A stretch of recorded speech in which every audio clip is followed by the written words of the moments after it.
The question is, find out the limit x tending to 0 sin x raised to the power x. So let's see how we are going to solve the given problem. तो चलिए शुरू करते हैं। देखिए, first of all तो मैं आपको ये क्लियर कर दूं कि गिवन फंक्शन में अगर आप x को डायरेक्टली 0 सबमिट करते हैं तो ये फॉर्मेट जनरेट हो रहा है 0 रेज टू द पावर 0 का, which is basically the indeterminate form. और इनकेस अगर ये इनडिटरमाइंड फॉर्म है तो मुझे फिर इसे प्रोसेस करना पड़ेगा ऑन टेंडिंग टू 0। तो हम लोग क्या कर रहे हैं कि देखिए, एक और चीज आपको नोटिस करनी चाहिए कि जो क्वेश्चन आपको दे रखा है ना, वो क्वेश्चन है function raise to the power function के फॉर्मेट का।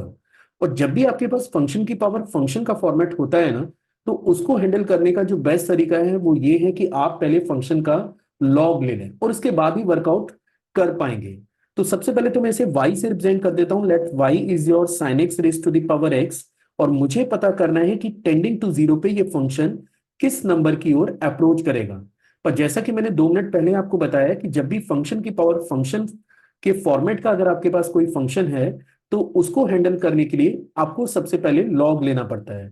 इनकेस अगर मैं बोथ साइड का यहाँ पे लॉग लेता हूं तो ये बनेगा लॉग y, और राइट साइड में आप इसे लिख सकते हैं log that is sin x raise to the power x की। ठीक है। अब देखिए, लॉग की हमारे पास एक प्रॉपर्टी है जिसको मैं इसको इसके अगले स्टेप में यूज करूंगा, लेकिन सबसे पहले मैं उसको शेयर कर देता हूं। प्रॉपर्टी ये है log a raise to the power b base m।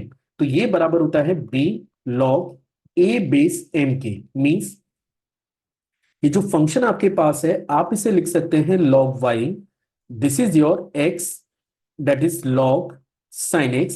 Be careful, इसका बेस e है तो आप इसे ln sin x भी लिख सकते हैं।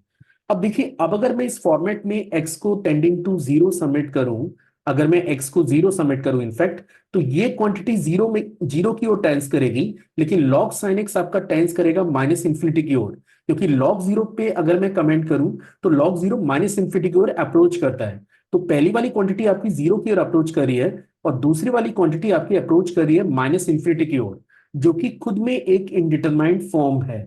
तो अभी भी आप डायरेक्टली वैल्यू सबमिट करके तो इसको हैंडल नहीं कर सकते हैं। तो हमें इसके लिए क्या करना होगा कि मैं इसको थोड़ा सा मैनिपुलेट करके या तो 0/0 की फॉर्म में या फिर इंफिनिटी के बाई इंफिनिटी की फॉर्म में पहले लेके आऊंगा, और उसके बाद मुझे हेल्प करेगा लॉपिटल रूल, है ना।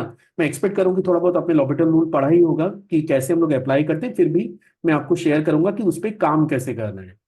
तो नेक्स्ट स्टेप में हम लोग इसे लिखने जा रहे हैं log y, this is log y। और इसको मैं लिख सकता हूं ln sin x। मैंने अभी 2 मिनट पहले आपको ये भी बताया कि ln sin x या log sin x, तो यहाँ पे बेस एक्चुअली इसका e है, तो आप इसको शॉर्ट में ln sin x भी लिख सकते हैं, और डिवाइडेड बाई 1/x। अब अगर आप x को टेंडिंग टू 0 सबमिट करते हैं तो आप देख पा रहे होंगे कि न्यूमरेटर आपका माइनस इंफिनिटी की ओर टेंस करता है और डिनोमिनेटर भी आपका इंफिनिटी की ओर टेंस कर रहा है, क्योंकि 1/x है और x टेंडिंग टू 0 पे 1/x आपका इंफिनिटी की ओर अप्रोच करेगा। नाउ जब भी आपके पास 0/0 या इंफिनिटी के फॉर्मेट का कोई फंक्शन है जिसकी आप लिमिट निकालने जा रहे हैं ऑन द गिवन लोकेशन, तो आप इसमें अप्लाई कर सकते हैं लॉपिटल रूल।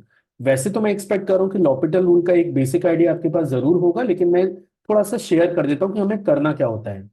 सबसे पहला स्टेप ये होता है कि हमें ये चेक करना है कि जिस फंक्शन पे आप काम कर रहे हैं वो या तो 0/0 के फॉर्मेट में होना चाहिए या फिर इंफिनिटी के फॉर्म में होना चाहिए। तो आप देख सकते हैं कि आपके पास ऑलरेडी ये इंफिनिटी के फॉर्म का फंक्शन है।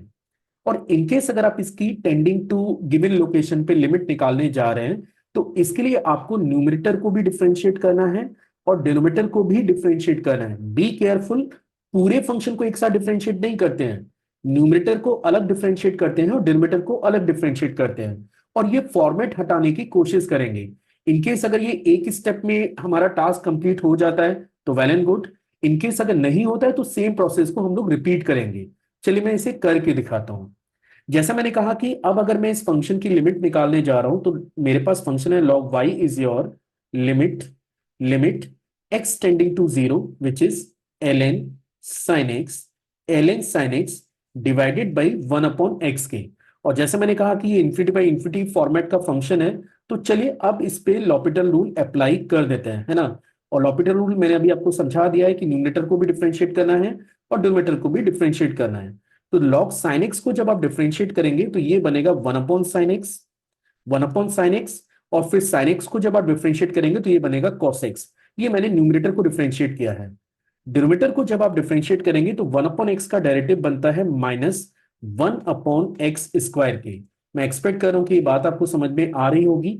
और हाँ, ये एक्चुअली वैल्यू y नहीं है, the value is log y। तो log y जब आएगा उसके बाद ही हम लोग y के ऊपर कोई कमेंट कर पाएंगे। चलिए इसको हम लोग लिख सकते हैं -x² डिवाइडेड बाई 10x। मैं एक्सपेक्ट कर रहा हूं कि ये बेसिक सा कैलकुलेशन है, आपको समझ में भी आ रहा होगा। तो फाइनली मेरे पास स्टेप आ गया है, log y is your minus limit limit x tending to 0। इसको मैं लिख सकता हूं x/10x इंटू x। और टेंडिंग टू 0 पे x/10x ये जो रेशियो है ये आपका 1 के बराबर होता है। Limit limit x tending to 0 पे चाहे आप 10x/x का रेशियो निकालें या फिर x/10x का रेशियो निकालें, ये दोनों ही क्वांटिटी 1 की ओर अप्रोच करती है। तो राइट साइड में आप देख सकते हैं कि ये पहले माइनस, फिर इसके बाद ये क्वांटिटी 1 की ओर अप्रोच कर रही है, और टेंडिंग टू 0 पे ये क्वांटिटी आपकी 0 की ओर अप्रोच करेगी। तो ये आपका टर्म आ गया 0।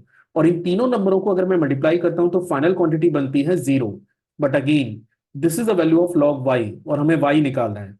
तो y मुझे यहां से मिलेगा दैट इज e⁻0, जिसे आप 1 लिख सकते हैं।